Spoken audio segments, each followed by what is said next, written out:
السلام عليكم ورحمة الله وبركاته. بسم الله الرحمن الرحيم.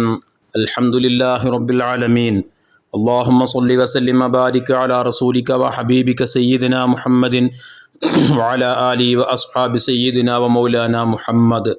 പാപങ്ങളെ കൂട്ടത്തിൽ ഏറ്റവും ശാപമേറിയ ഒരു പാപമാണ് പലിശയുമായി ബന്ധപ്പെട്ടുകൊണ്ടുള്ള ഇടപാട്.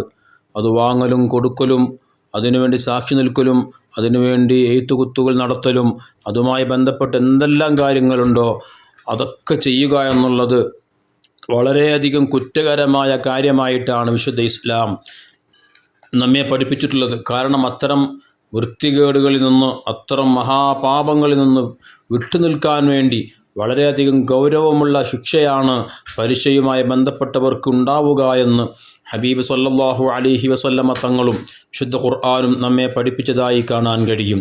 പലിശ വാങ്ങുകയും കൊടുക്കുകയും അതുമായി ബന്ധപ്പെട്ട് കഴിയുകയും ചെയ്യുന്ന ആളുകൾ ഖബറിൽ എഴുന്നേൽക്കുന്ന രംഗം വിശുദ്ധ ഖുർആൻ നമ്മോട് പറഞ്ഞത് പിശാച് ബാധയേറ്റ ആളുകളെപ്പോലെ വളരെയധികം ഭയവിഹ്വലരായിക്കൊണ്ട്, വളരെയധികം പേടിച്ചുകൊണ്ട് അവർ ചെയ്തു പോയ തെറ്റിൻ്റെ ശിക്ഷ ഏറ്റുവാങ്ങാൻ വേണ്ടി പോകുന്നൊരവസ്ഥയെക്കുറിച്ച് ഭയപ്പെട്ടുകൊണ്ട് പേടിപ്പിക്കുന്ന രൂപത്തിലായിരിക്കും അവിടെ അവസ്ഥയുണ്ടാവുക എന്ന് ഖുർആൻ നമ്മെ ഓർമ്മപ്പെടുത്തിയിട്ടുണ്ട്.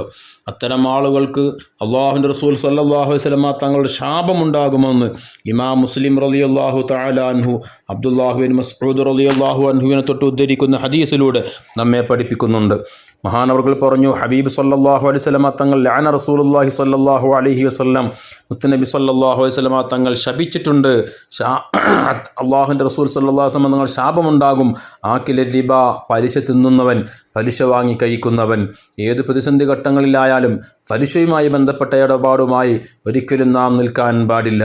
അതുകൊണ്ട് ഒരിക്കലും നമുക്ക് രക്ഷ ഉണ്ടാവുകയില്ല എന്ന് മാത്രമല്ല, പലിശയുമായി ഇടപാട് നടത്തി കഴിഞ്ഞാൽ പിന്നീട് ആ പടുകുഴിയിൽ നിന്നും രക്ഷപ്പെടുക എന്നുള്ളത് വളരെയധികം പ്രയാസകരമാണ്. കാരണം അള്ളാഹുവിൻ്റെ ശാപമാണ്, അള്ളാഹുവിൻ്റെ ഹബീബ് സല്ലല്ലാഹു അലൈഹി വസല്ലം തങ്ങൾ ശാപമാണ് അത്തരം ആളുകൾക്കുള്ളത്.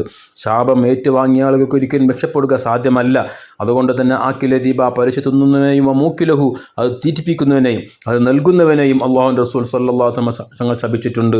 വകാത്തിബഹു, അതുപോലെ തന്നെ അതിനുവേണ്ടി എഴുത്തുകുത്തുകൾ നടത്തുന്ന ആളുകൾ, അത് ശരിയാക്കി കൊടുക്കാൻ വേണ്ടി, ലോൺ എടുക്കാൻ വേണ്ടി സഹായിക്കുന്ന ആളുകൾ, അതിൻ്റെ പേപ്പർ വർക്ക് നടത്തുന്ന ആളുകൾ, അത്തരം ആളുകൾക്ക് അള്ളാഹുവിൻ്റെ റസൂൽ സല്ലല്ലാഹു അലൈഹി വസല്ലമ തങ്ങളുടെ ശാപം ഉണ്ടാകുമെന്ന് മഹാനായ അബ്ദുല്ലാഹ് ബിൻ മസ്ഊദ് റളിയല്ലാഹു അൻഹു ഉദ്ധരിക്കുന്ന ഹദീസിലുണ്ട്.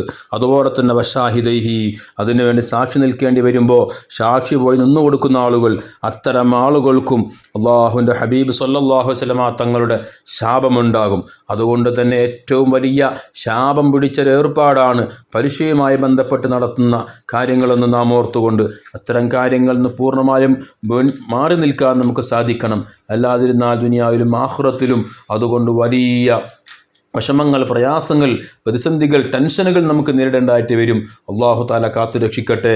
ഹലാൽ സമ്പാദിച്ച് ഹലാലായ മാർഗത്തിൽ ജീവിതം നയിച്ച് അവൻ പൊരുത്തപ്പെടുന്ന മാർഗത്തിൽ ഈമാനോടെ മരിക്കാനുള്ള തൗഫീഖ് അള്ളാഹു നമുക്ക് തരട്ടെ. ആമീൻ. അസ്സലാമു അലൈക്കും വറഹ്മത്തുള്ളാഹി വബറകാതുഹു.